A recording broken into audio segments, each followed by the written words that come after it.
It's not their fault, but these people will report on markets and finance is based on the public version, which is not the real version anyway. There's a front side of the bank and a back side of the bank. A front side of the stock market and a back side that is 4 to 7 seconds ahead of live time. And reporting, well, the country's doing well because the stock market's going up. No, that's not the real stock market. That's the public version. And China is bankrupt, period, bankrupt. They should have crashed in August. That was the event we were talking about in August.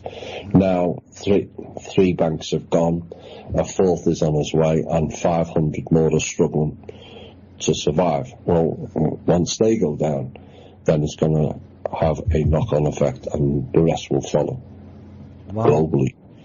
Are we talking? Do you have a deadline or a timeline for this? No, there is no time. We thought it was going to be August. Yeah.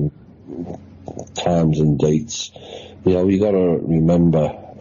There's a lot of people who will say, "Well, let them crash," but that's reacting to the statement again, and not future thinking. Well, what happens if all the banks crash? Well, suddenly all your credit cards and debit cards will not work. Yeah. No warning, nothing. They will not work. Why? Because they'll want to keep what money's in the bank to keep the elites and the clans going. Okay, and would it be right to say that they will also pull in any loans or mortgages and stuff like that? There's a possibility they can do that, yeah. Okay, well that would cause complete and utter chaos. Yeah, well this is what people understand when people turn around and say, why is Kim giving money to the government? Because the government, the US government employs 23 million people. Yeah. Well, you've got 2 kids, that's 4 people, so it's affecting not only those 23 million people in employment, it's the wife or the husband and the 2 kids. So you suddenly, by not paying the government, you've affected pretty much 90 odd million people. Yeah, it's ripples in the pond, isn't it? So what happened is, they were trying to get China a bailout of 26 billion, but it gets reported in the financial and portal people news as $26 billion in cash. No, it wasn't. It was in vouchers. Vouchers are not cash, and the vouchers were connected to the Falcon Trust, which is to do with the opium trade, and that is empty. And they found out it was empty, just like the Fed trying to do the repo market bailout found out that trust no longer exists and it's empty.